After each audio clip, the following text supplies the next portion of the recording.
Kia ora, Helen Brahms here, coming to you live from Surprise in Arizona. Hope you're having a super fantastic sparkling day. Welcome to Before the Dirt Nap podcast number 1937. Trying Tuesday.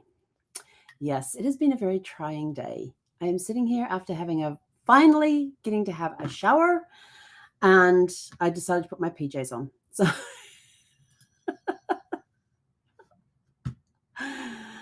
Ay. It has been a day. So what happened? Well, let me get back, get comfortable, sit back, get comfortable, put your feet up, grab a cup of coffee real quick. I got my water. Oops, I've almost drained this one too.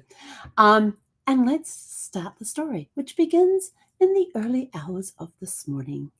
I woke up, had to go to the bathroom, went and did that, got back into bed, got all snuggly down. Now, when it is dark, I do not look at my clock. My clock has a blank face on it, so I can't see it in the dark unless I press a button.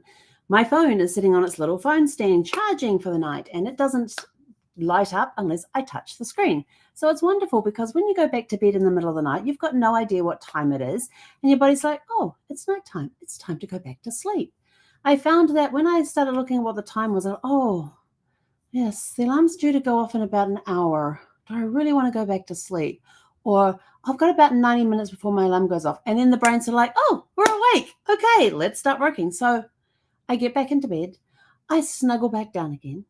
And just as I'm starting to fall off the sleep, chirp, and I pop up and I'm like, was that a smoke detector or was it my clock? Because my clock gets charged by USB. And when it needs recharging, it chirps like a smoke detector. I know, crazy thing. So I thought, well, let me put it on the charger anyway. So as I was doing that, putting it on the charger, the light comes on and I see that on my clock, it says 4:47. Now my clock is 11 minutes fast. So it's actually 4:36 in the morning. And I'm like, oh, okay, fine. I'm just going to snooze till the alarm goes off. Then I'll get up. 10 minutes later, I was like, crap. No, that's definitely the smoke detector. And I'm like, oh. And I'm just like thinking, okay, I have no 9-volt batteries. I better order some. So I pull out my phone, get onto Amazon, order some 9-volt batteries for same-day delivery. And of course, it was less than $25. And you could have $25 for same-day delivery. And I'm like, okay, what do I need in my pantry? Because usually groceries you can get same-day delivery. So nothing's gone to waste. So I ordered some groceries to take it just over the $25 mark. And submitted the order and everything else. And then I'm like snuggling back down, waiting for the alarm to go off because I really didn't want to get up before the alarm went off. I've had a busy weekend and everything. And then all of a sudden, out of nowhere, all 8 smoke detectors in my house start up. I leapt out of bed, started running around the house looking for smoke, trying to see if I could smell smoke. Could I smell anything burning? Which detector is having the issues right now? Grabbed my broom because the end of the broom I was going to use to hit the little button that's on the reset button on the smoke detectors because I'm a short person. The only problem was I was hoping like heck that it was not one of 3 smoke detectors. In the living room behind me, in my kitchen, and in my bedroom, I have cathedral ceilings, and they put the smoke detector right up the top, like about 20 feet off the ground. I'm 5'4" with a broom handle, and holding the broom up. I'm trying to remember how tall my broom handle is. It may be about 4 foot something. So you're less than 10 feet. I can't even get halfway to these. And I'm like looking like that's got a green light. So then I'm running around looking for the smoke detector that's flashing the little red thing that caused everything. Found it in my craft room. Pop that button. It goes silent. And Zephy's just like laying on the bed, just like, what's going on? And so I go back to the bed and I calm her down and I kid you. And so we're sitting there, we're relaxing. I'm talking to her, checking on her because she's had an ear infection the last few days. And that noise, I mean, dogs are have sensitive ears anyway, but then you've got that piercing noise plus her ear infection. And I was worried about her. And so I'm sitting there talking, and then the next thing, beep. And then all the smoke detectors go off again. I'm like, you're going to be freaking kidding me. That's like, and I'm like, that was what, about 10 minutes? And I looked at my clock. Yep, 10 minutes. Go and find the one. This time it was the one in the guest room. Pop that one. I went through, and every 10 minutes, the smoke detectors went off. There was the craft room, then the guest room, then the two in the hallway did a double trip together. Then the one here in my office, and we were running around like every 10 minutes, turning these freaking things off with a broom handle and popping the little switches and everything else. And I looked at Zeffy, and I'm like thinking, I want to have a shower and wash my hair and before we go for a walk. That wasn't going to happen. Not if I had to keep popping these smoke detectors every 10 minutes.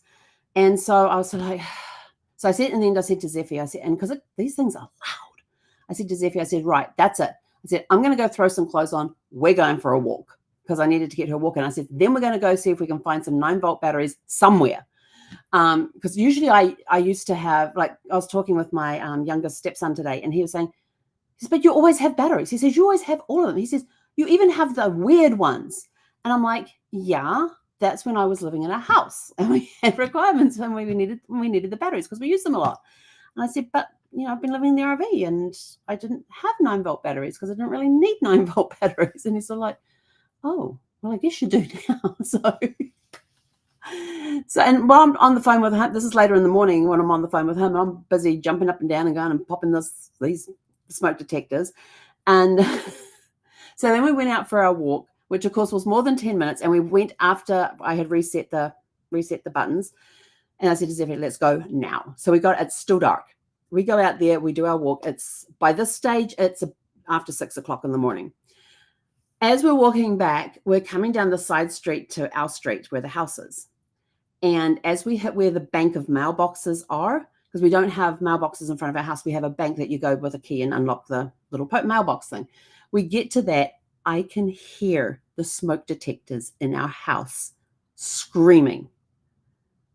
And I'm like, I didn't even think about how loud they were. They'll be maybe upsetting the neighbors. I'm like, oh my gosh. Because I've got neighbors either side of me. I share a fence line with 3 neighbors on the back side. And I'm like, So I said to Zeffy, I says, right, here's the plan. As I'm walking up to the house, I go, Zeffy, here's the plan of attack. We're going to unlock the door.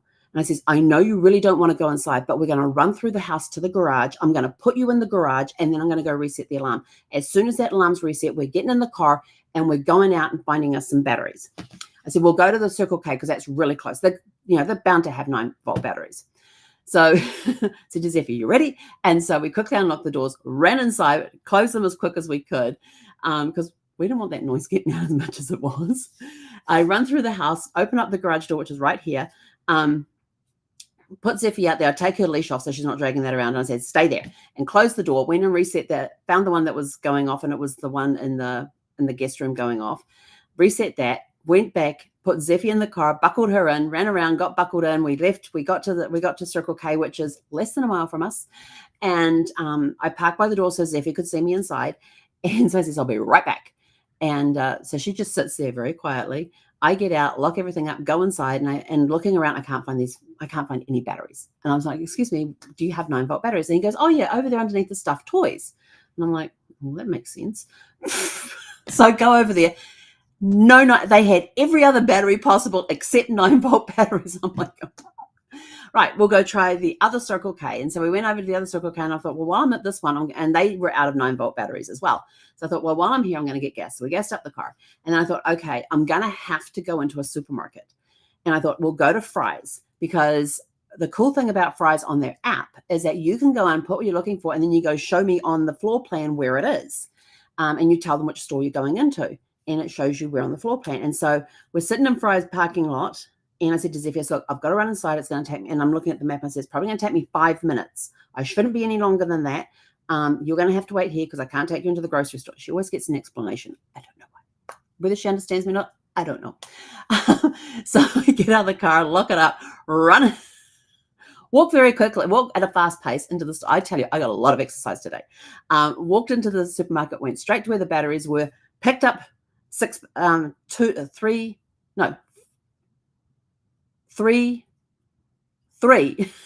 packs of batteries. Walk up, get to the checkout, get all checked out and everything, straight out to the car, 5 minutes. And then I was sort of like, we're going through all this trouble. I'm getting breakfast this morning. And we were across the road from Sonic. And I thought, and I'm like looking at all the traffic going past because it's kind of rush hour. And I usually don't go out at this hour of the morning. And by now we're about just before 7 o'clock because it's daylight outside, but the sun has not come above the horizon yet. And I tell you, the skies look spectacular. But I was sort of like, we're going over to Sonic. I'm getting one of their breakfast burritos. I'm going to take that home and have that for breakfast. And I like their breakfast burritos with the little. And I actually they have deals on their app, and the deal was that you get a medium tots. Their little potato tots. And I thought it was either that or the crinkle cut fries. We're going to do the tots for breakfast. And so when I went and I was looking at the traffic, it's going to be too hard to cross the street to get into there. I got up to the stop sign to get out of the parking lot. No traffic in either direction. Straight across the road. Thank you very much. Get to Sonic, place the order. They're out in less than 5 minutes and we're off home. We get home. And I said to Zephyr, I says, okay, game plan when we get home. You're going to stay in the car. I'm going to go into the house and hit the reset and turn these things off. And then I'm going to go and replace the batteries in the five smoke detectors that I can reach with my little step ladder. And so I said, so this is the game plan. You're going to stay here in the car, but I'm taking the food inside with me because that would drive her nuts. And so we got home and I sort of remembered, oh, the trash can's still sitting out there from yesterday. I didn't bring it in yesterday. So I go out, bring that in. And then I go to Zephyr, okay, all right, I got the food. I'm taking that inside and I'm going to hit the alarm, turn them off. And then I'm going to, and I'd already taken all the batteries out of their plastic things. I didn't want to waste any time getting these batteries changed. And then I came back out to the garage, got the step ladder, went inside, replaced all the batteries. And I was like, and I had to do the little thing where you push the button and you hold it until it sets off all the detectors. And then you got to punch it again to turn it off because that's a way to reset the smoke detectors and let them know you've got a new battery. And one of them, I tried to put the battery in and it wouldn't go in. And I'm like, oh, why is it not going in? So I flipped it over and click, it went in, which came in very handy later on in the day. And so then I went and got Zephyr. We came inside. She went straight to her food bowl and started eating. I went and sat at the table, had my breakfast. We're sitting there 10 minutes later. Chirp! I am like, you have got to be kidding me. I just replaced all those batteries. So I go running around to see what, and I'm taking my time and trying to find out which one it is that's chirping. It's the one in the craft room. And I'm like, I just changed your battery. And so I reset it again and did all the reset thing again. And then went and thought, right, we're done. Go sit back down, carry on with breakfast. 10 minutes later, chirp. Okay. So then I went in there and I thought, what if that was a bad battery that I put in? So I went and got my 6th battery and went and changed and switched it out. I thought, okay, and did all the reset thingy again. Everything's working fine. Go and sit down and finish my breakfast. Chirp. After that, it was like every 10 minutes, that thing was chirping. And if I did not get to it within 30 seconds, it would set all of the alarms off. It would do a single chirp. And then less than 30, if you didn't get there in 30 seconds, it would go chirp, chirp, and then everything would start going. I learned that one the hard way. So then I'm like, okay, this is a rental. They're going to come out and replace the smoke detector. Can I get them to come out today? I called their emergency line and said, this is the situation. I said, I have to be online on a Zoom call at 9:30. I said, and then I start work at 1 o'clock. I work from home and I can't be up and down and by this stage, we were down to 7 to 10 minutes. So sometimes it was 7, sometimes it was 8, sometimes it was 9, sometimes it was 10. And we're down to 7 to 10 minutes by the time I had called the emergency line.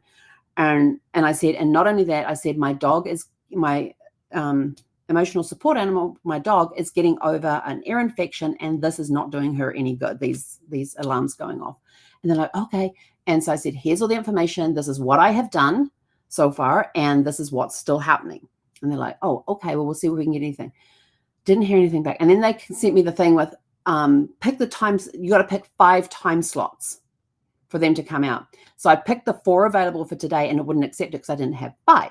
So I picked 8 a.m. tomorrow morning. And then I sent them a note saying, I have just done the time slots, but please note, I am not available at 8 a.m. tomorrow morning. I said, I have a 2-day conference starting tomorrow morning. And there's absolutely no way I'm going to be sitting up pressing a button every 10 minutes. And I can't leave the house and let these alarms go off because I'm going to end up disturbing the neighbors. And so I said, so it needs to get fixed today. And so I started charting when these things went off. And if you see the little red stars, that's when I was too slow, and the system just went berserk and everything went off. I started recording at 8:46. At 2:08. By 2:08, that was actually the repair guy turned up at 2:48. And as I'm walking him to the bedroom, chirp, and so I said, "Oh, hang on." And I'm walking him, and I pushed the thing up to press the button. He goes, "You've been doing that all morning?" I says, "Yep." Every 10 minutes. I was on a Zoom call. I said I was on a Zoom call at 9:30, and I got in there, and I had somebody that was there, and I was talking with them, and I was jumping up every 10 minutes to go and turn this freaking thing off. And he's sort of like, "Oh." And he goes, "Okay, well, did you?" And he had a pack of batteries. And I said, "They've all just been replaced. This one's had 2 new ones in it today." And he's like, "Oh, okay." So it went off. And so then he's like checking all the other systems, checking everything else. He says, "Right." He says, "When did these," talking about the high ones, he said, "You got these high ones up." He said, "When were the battery last placed?" I says, "I have no clue. I can't reach up there. I don't have a ladder that goes up there. I have no way to change those batteries. They're all showing green lights. So I'm leaving them alone for right now." He says, "I have a ladder out in the van." So he says, "Oh, let me go grab that." So he grabbed that, did all 3 of my high ones that are 20 feet off the ground. Then he replaced all the 5. He replaced the battery in the one that was beeping all the time. And he comes and says, "Okay, I've replaced the batteries." He says, "But because I've reset the system," he says, "it's probably going to take another 10 minutes for that faulty one to trigger again." I says, "No." I says, "Watch this." And my clock turned over to 158. Chirp. Actually went chirp, chirp. And he's sort of like, "That didn't come from in there." He says, "There's another one going off around here." I says, "No, it's that one." And I said, "It's doing 2. Sometimes it does 2 chirps, sometimes it does 1. And I said, "But be quick with the 2 chirp one." I said, "Because that means that the whole thing's about to go off." And so then he reset everything, tested all the fire alarms again, all the smoke detectors again. And at 2:08, he had actually that was the one. The 2:08 one was the one that he said he wanted to test to see if it was going to go off again, because he'd reset everything, and he thought the reset would push it off the time. And at 2:08, that thing went off like clockwork. And so then he went and disconnected it, took it out, and he's walking around with it in his hand, and it goes chirp in his hands. And he stands there, he's looking at this thing, and he's going, "Well, this is definitely faulty, isn't it?" I'm like, "Yeah."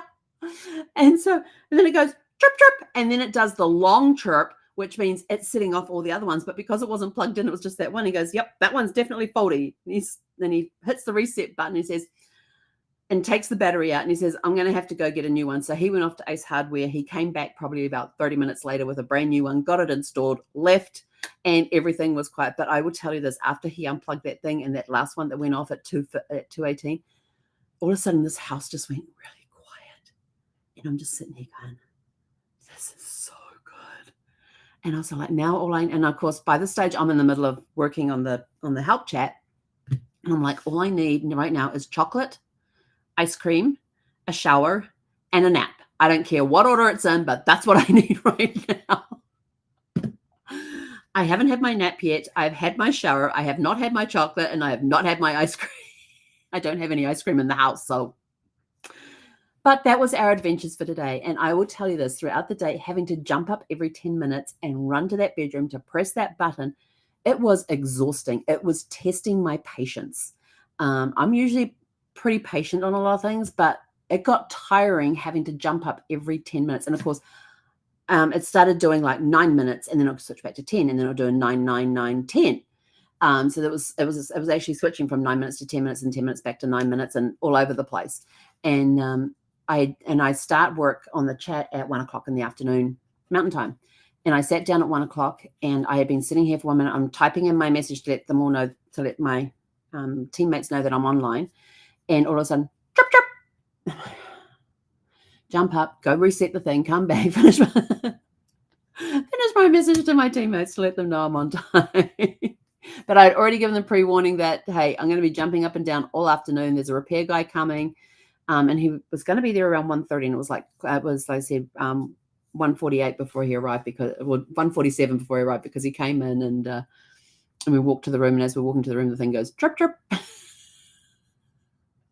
But I will tell you, my house is so much quieter right now. I have been reveling in the quiet the rest of the afternoon. Zeffie was very happy. She was very upset when the guy arrived because it meant I put my hands-free leash on her, which is one that goes around my waist. And then it has a leash that comes off her. And she was on that. So she couldn't wander away and follow the guy out the house, around the house and outside. And she was upset because her bed had been moved from the door. So yes, I was in the doghouse for a little bit today during while he was here. But when he went off to go to Ace Hardware to pick up a new smoke detector, I let her off the leash, but left her jacket on, which is her harness, and let her put her bed by the door, so she was able to sit there by the screen door and just watch everything coming and going. And then when I saw him pull up, I went and put her back on the leash and moved her bed.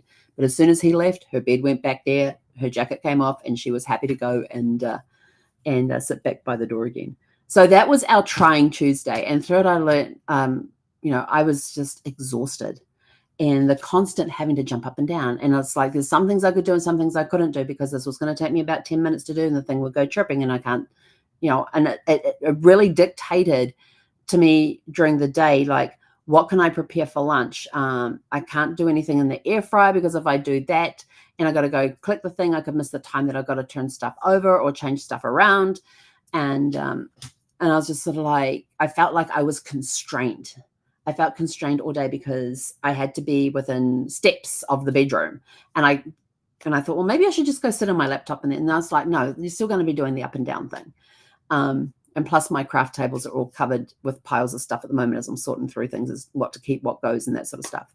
But it was trying my patience. Poor Zeffie was, while I was eating lunch, even though I was still jumping up and down, while I was eating lunch, I had the back door open. Zeffie spent the entire lunch hour out in the backyard, and she'd come in and she'd stand at the door and look at me as though to say, you okay? You doing okay? What's going on? And then she'd hear that thing chirp and she'd just turn around and walk away. So she spent an hour outside today at lunchtime because she did not want to be in the house with that thing going off every 10 minutes. But yeah, I'm going to feel it in the next couple of days, the up and down. But I'm in my PJs, ready for bed. So we're going to be having an early night tonight with no smoke detector issues. They've all got new batteries in them. The faulty one is brand spanking new, so it shouldn't go off again. Fingers crossed. So we should get a good night's sleep and be ready for Networking Riches tomorrow morning. So there's still time to enroll. If you want to come enroll, just scan the QR code up here, and you can still join us for Networking Riches tomorrow and Thursday. All I know is that I'm getting a good night's sleep tonight with nice and peace and quiet, and not get rudely awakened by smoke detectors going off. So yes, it felt like a very, very long day. And it was basically my work day was broken up into these little 7 to 10 minute segments based on when the smoke detectors were going to go off. But hey, I got some sorting done in my office this morning because I couldn't sit down and do clients' work because I was having to get up so often. And some of my clients' work requires a period of concentration, because I'm doing proofreading on one of the things. And so that requires some concentration on that. And yet getting it broken every 7 to 10 minutes doesn't work for me when I'm proofreading. So I didn't get to do any of that today. But I did sort some stuff out. I'd actually emptied a milk crate over the weekend that had some stuff in it. So now I had a free empty milk crate. And I thought, what can I do with that? And I thought, I know. So it's now sitting down here with some hanging files in it with the files that I'm working on there, instead of having them stacked up on the desk over here. So I got some of the hanging folders, threw them in there, threw the files in there for the clients that I'm working up with, and the stuff that I'm working on, including all my ancestry stuff, along with my genealogy clients and my freelance clients. So that's all there right here, right handy. And it makes my desktop a lot cleaner, tidier, and I don't have this huge stack of files here anymore. So that has been my Trying Tuesday. And my question for you for today is, have you ever had a Trying Tuesday? It could have been a Trying Wednesday, Thursday, Friday, Saturday, Sunday, where everything seemed to go wrong from the moment you woke up. What happened and how did you handle it? And share that story with your family about your most frustrating day, because frustrating days are part of who we are. We take lessons from those days. Patience was tried today. I didn't have anything on me that would measure how many steps I took today or the heart rate thingies and all that sort of stuff. And I thought that would have been interesting to see by the end of the day what my stats were for the day. So, have you had a trying day? And, when we're looking at the genealogy, we're looking for the stories. We're looking for all the stories, not just the good stories, not just the mysteries, but there's also the bad stories as well, like frustrating days. How did we handle them? How did we get through them? What lessons did we take out of it? I would just say I'm very grateful for silence, for very quiet days when there's no noise. The only noise I have in the house, besides me talking, going on right now, is I can hear the house fan circulating.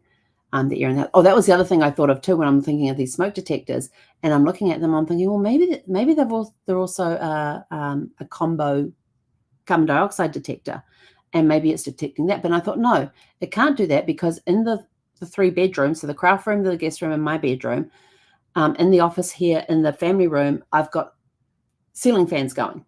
But not only that, I have the house fan on, which is circulating the air around the house at all times. So I thought, so it can't be a buildup of carbon dioxide, because I have ways of moving the air around the house. And right now we're at the sort of temperatures where in the morning around 9 o'clock, I open up the front door, put Zeffie's bed there, and she basically lives there the entire day. So we've got fresh air coming in. And then if I'm sitting eating breakfast or lunch, I've got the back door open. And so we've got that cross air thing going. This weekend, I'm going to try and fix the screen so I can just leave that open with the screen there. And I'm actually going to get some duct tape. I haven't decided which pattern of duct tape or what color yet, but I'm going to get a strip of duct tape and put it across around her eye level so she can see that there's something there, because she came running in from bright sunlight into the shadow of the patio there a few months ago and ran straight into the screen because she couldn't see it. So I figured if I put like some reflective tape or something there, she will see that. And I may even put it on the sliding door as well, because there has been a couple of times when she's done the same thing and gone smack into the glass of the sliding door. But once we get that fixed with the screen, I tried getting it off the other day and I couldn't get the screen door off. So I've got to go investigate that a little more. Then we'll be able to have that cross breeze going through the house the entire day. So I love fresh air in the house. I'm looking forward to that. So that's been our trying day. And, it's part of our story. It's part of who we are. It's testing. It was a testing day. I test on patience. Test on like the feeling of being constrained and not being able to do what you want to do because you're constrained. I was on a time constraint, having to be ready to jump up every 7 to 10 minutes to go and turn those freaking things off. My ears are still ringing. I have no idea how Zeffie's ears are, but she did great on her walk tonight. She got to meet a corgi, a tri-colored corgi called Winston, and he was delightful. He wasn't sure what to do with Zeffie and all of her conversations that she was having with him. She wasn't barking at him. She was just whining in her way of communicating. And Winston didn't quite understand that. So, but I had a great talk with Derek, met Derek. He was the owner of Winston. And so we were chatting backwards and forwards about dogs and dog lives and all that sort of thing. So my trying day has ended.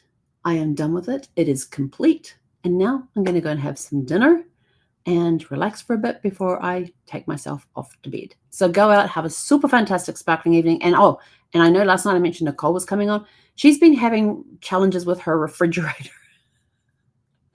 She's been without a refrigerator for the last 3 weeks. And because she was going to be demonstrating home remedies that you can do for cold and flu season, she needs her refrigerator. So she's going to be coming on next week. The repair guy was supposed to be there today, and she's going to come on next week instead. So you'll see her next Tuesday.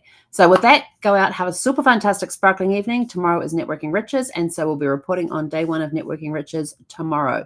So have a super fantastic sparkling evening, and we'll catch you guys back here tomorrow.